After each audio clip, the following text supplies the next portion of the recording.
Hi guys, welcome to alter ego vibes. So ఈరోజు హెచ్సిఎల్లో like stages ఎలా ఉంటాయి, ఇంటర్వ్యూ స్టెప్ బై స్టెప్ మనం చూద్దాం. ఇంటర్వ్యూ ప్రాసెస్ ఎలా ఉంటుందో మొత్తం. ఫస్ట్ వచ్చేసి యాజ్ యూజువల్ యాప్టిట్యూడ్ రౌండే ఉంటుంది. యాప్టిట్యూడ్ రౌండ్లో లైక్ మెయిన్గా నేర్చుకోవాల్సింది ఏంటంటే, నాకు వచ్చిన మెయిన్గా time time and work, speed, distance like train, అవి.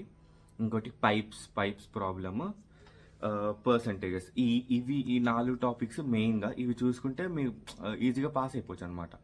అవి చూసుకున్న తర్వాత ఇంకా నార్మల్ వర్బల్ అవన్నీ ఇంకా యాక్చువల్ చేసేయచ్చు. ఆ వర్బల్ అవన్నీ చేసేయచ్చు. ఇంకా లైక్ ఎంసీక్యూస్ ఉంటాయి. హ్యాకర్ ర్యాంక్లో ఎంసీక్యూస్ పెడతారు, టెక్నికల్ ఎంసీక్యూస్. ఇంకా కోడింగ్ క్వశ్చన్ కూడా 2 ఉంటాయి, హ్యాకర్ ర్యాంక్లో ఉంటుంది అది. సో ఇది మాకు ఏ రోజైతే ఫస్ట్ ఈ ఎగ్జామ్ జరిగిందో అదే రోజు షార్ట్ లిస్ట్ అయిన వాళ్ళకి వర్సెంట్ రౌండ్ అనేది అదే రోజు పెట్టారు. సో అది ఒక మధ్యాహ్నం మా ఎగ్జామ్ అయితే ఈవినింగ్ ఒక 6 o'clock అట్లా మాకు ఆ వర్సెంట్ రౌండ్ మెయిన్స్ వచ్చినాయి. ఆ వర్సెంట్ రౌండ్లో ఏంటంటే లైక్ కమ్యూనికేషన్ని టెస్ట్ చేస్తారన్నమాట. లైక్ ఇంగ్లీష్ స్పీకింగ్ కానీ, మనం ఎట్లా సెంటెన్స్ ఫార్మేట్ చేస్తున్నాం, అన్నీ చెక్ చేస్తారు. సో ఆ వర్సెంట్ రౌండ్ మెయిన్గా మీరు గూగుల్లో ప్రీవియస్ ఇయర్ క్వశ్చన్స్ ఓపిక ఉంటే గూగుల్లో ప్రీవియస్ ఇయర్ క్వశ్చన్స్ అనండి. మ్యాక్సిమం అవే వచ్చినాయి చెప్పాలంటే. గూగుల్ ఆ ప్రెప్ ఇన్స్టా ఏవో ఉంటాయి కదా, వాటికి ఏవైతే వచ్చినాయో మ్యాక్సిమం అవే వచ్చినాయి. చేసేయచ్చు, కానీ అప్పటికప్పుడు చేసేయచ్చు. దానిలో పెద్ద ఎక్కువ క్వశ్చన్స్ కూడా ఉండవు. కానీ అక్కడ మీకు వర్సెంట్ రౌండ్లో మీకు ఏదర్ ఓన్లీ వైర్డ్ ఉంటేనే బెస్ట్. ఎందుకంటే ఒక్కొక్కసారి బ్లూటూత్ కూడా ఏం కాదు, వాళ్ళు బ్లూటూత్ వద్దంటారు. కానీ బికాస్ బ్లూటూత్ లైక్ చిన్న ప్రాబ్లం రావచ్చు, చెప్పలేం. అందుకే వైర్డ్ అయితే బెస్ట్. వైర్డ్ అయితే తీసుకెళ్ళండి, ఇయర్ ఫోన్స్ కానీ హెడ్ ఫోన్స్ కానీ. అది అయిపోయిన తర్వాత ఆ రౌండ్ సెలెక్ట్ అయిన తర్వాత ఇంకా అయిపోయింది మాకు ఆ రోజు. నెక్స్ట్ ఇంకా టెక్నికల్ హెచ్ఆర్ రౌండ్స్. ఒక్కొక్క ఎక్కువ రోజు కూడా తీసుకోలేదు అనుకుంటా, గుర్తు కూడా లేదు నాకు సరిగా. ఒక 20 days అయిపోయింది. 20 days అయిపోయిన తర్వాత ఇంకా వచ్చారు టెక్నికల్ హెచ్ఆర్ తీసుకోవడానికి. ఆ రోజే 2 టెక్నికల్స్, టెక్నికల్ 1, టెక్నికల్ 2. సో ఇంకా ఆ రోజు అందరిని గ్యాదర్ చేశారు, పైకి పిలిచారు. టెక్నికల్ 1 కొంచెంసేపు వెయిట్ చేయగానే టెక్నికల్ 1 పిలిచారు. మేమేమో లైక్ మాది జావా, మాకు జావా టెక్ స్టాక్ ఇచ్చారు. మేము నార్మల్గా ఊప్స్, ప్రోగ్రామింగ్, డిఎస్ఏ కూడా కొన్ని నేర్చుకొని అట్లా ఒకటి నేర్చుకొని వెళ్ళాం మేము. ఫస్ట్ టెక్నికల్ రౌండ్ 1 వెళ్ళగానే వాళ్ళు అక్కడ ఆయన స్టార్ట్ చేయడమే మల్టీ డైమెన్షనల్ అరే, దాన్ని లైక్ ఆ టాపిక్స్లో స్టార్ట్ చేశారు. ఫస్ట్ మేము అసలు ఊప్స్ అవి మ్యాక్సిమం అవే అడుగుతారని చెప్పారు మాకు అప్పుడు. సో అవి అన్నీ నేర్చుకున్నాం. కొంచెం మల్టీ థ్రెడ్డింగ్ కూడా స్లైడ్గా నేర్చుకున్నాం, సరిపోయింది.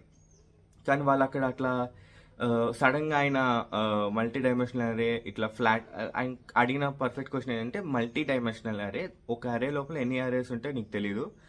ఆ అరే లోపల ఇంకో అరే ఉండొచ్చు, ఉండకపోవచ్చు, ఎట్లయినా ఉండొచ్చు. దాన్ని నువ్వు ఫ్లాట్ చేయాలి. ఆ flat and like Java 8 streams, flat and map అవి అన్నీ ఏం వాడద్దు, కానీ నువ్వు చేయాలి అన్నాడు. నేను ఏదో వైల్ లూప్ వాడి సంథింగ్ ఏదో చెప్పా, అది పార్షియల్లీ కరెక్ట్. కానీ అది ఆయన ఒక ఆన్సర్ ఎక్స్పెక్ట్ చేసి అది చెప్పలే. లైక్ అప్పుడు ఇంకా నేను ఆయనకి ఆ సార్కి అడిగాను, ఇట్లా ఈ ఆన్సర్ తప్పనైతే కొంచెం ఆన్సర్ చెప్తే నేను లైక్ నెక్స్ట్ టైం ఇంప్రూవ్ అవుతాను. అట్లయితే ఆయన కరెక్ట్ ఆన్సర్ రికర్షన్ ఉంది కదా, రికర్షన్ వాడి చేయొచ్చు కదా అని అన్నాడు. ఓకే, అవును కదా అని అప్పుడు ఓకే సార్ అని చెప్పా. ఇంకో 2-3 క్వశ్చన్స్ మళ్ళీ సేమ్ ఓన్లీ డిఎస్ఏ క్వశ్చన్సే అడిగారు. 2-3 క్వశ్చన్స్ అడిగారు. అలాంటి డిఎస్ఏ అంటే మరి మీడియం కూడా కాదు, కొంచెం ఆ ఒక్క క్వశ్చన్ తప్పితే మిగతా కొంచెం పర్లే చేయొచ్చు. అయిపోయింది, ఇంకా ఆ రోడ్ అయిపోయింది. నేను మంచి పర్ఫామ్ చేయలేదు అనుకుంటా, ఎందుకంటే క్వశ్చన్ చెప్పలేదు, ఇంకో మిగతా ఎట్లా చెప్పని తెలియదు అనుకున్నాను. ఒక 10 minutes వెయిట్ చేయమన్నాడు. వెయిట్ చేసిన తర్వాత you are selected, go to next round అని వచ్చింది. నెక్స్ట్ రౌండ్కి వెళ్ళాను. నెక్స్ట్ రౌండ్ యాక్చువల్ నాకు సెకండ్ రౌండ్ కంటే ఫస్ట్ రౌండే కొంచెం టఫ్ అనిపించింది నా పర్సనల్గా. కొంతమందికి ఫస్ట్ రౌండ్ కంటే సెకండ్ రౌండ్ టఫ్ అనిపించింది. సెకండ్ రౌండ్కి వెళ్ళగానే ఆ సార్ చాలా కొంచెం ఫ్రెండ్లీగానే ఉన్నారు. అన్నీ ఫస్ట్ నీకేమొచ్చు అవన్నీ అడిగి చెప్పాను. లైక్ ఇంకొక క్వశ్చన్ స్టార్ట్ చేయడం, ఫస్ట్ ఫ్రంట్ రియాక్ట్ అడిగారు, రియాక్ట్లో చెప్పాను. దాని తర్వాత ఇంకా ఊప్స్ వచ్చింది. ఊప్స్లో ఇంటర్ఫేస్ గురించి ఎక్కువ మ్యాక్సిమం క్వశ్చన్స్ ఇంటర్ఫేస్ వీటి మీదే వచ్చినాయి. దాని తర్వాత ఎస్క్యూఎల్ కూడా అడగలేదు. ఎస్క్యూఎల్ అడిగారు. లైక్ ప్రాక్టికల్ రాయమని చెప్పలేదు, కానీ దానిలో జాయిన్స్ ఏంటి, ఎన్ని టైప్స్ ఉంటాయి, అట్లా అట్లా అడిగారు. సో అది అయిపోయింది. ఆ రౌండ్ నాకు కొంచెం కంఫర్ట్గా ఉంది. నేను కొంచెం ఇంకా ఒక ఫస్ట్ ఆన్సర్ కరెక్ట్ చెప్పేసరికి ఇంకా నేను రెచ్చిపోయాను అనమాట.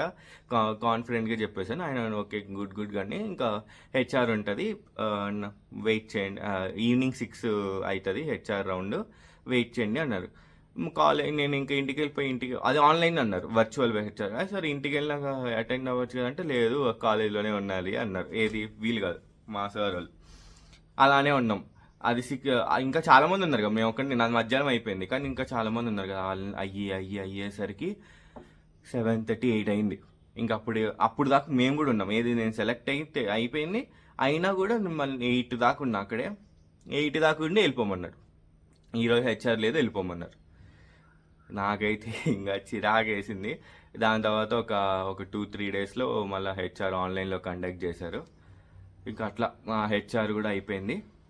దాని తర్వాత ఇంకా ట్రైనింగ్ అంటే లైక్ అక్కడ లైక్ నార్మల్గా జాయిన్ అయిన తర్వాత ట్రైనింగ్ ఉంటుంది కదా, అది కాదు. నార్మల్ దాని ముందే మళ్ళీ ఇంకో అసెస్మెంట్ అంట, జస్ట్ మన నాలెడ్జ్ తెలుసుకోవడానికి అని చెప్తున్నారు.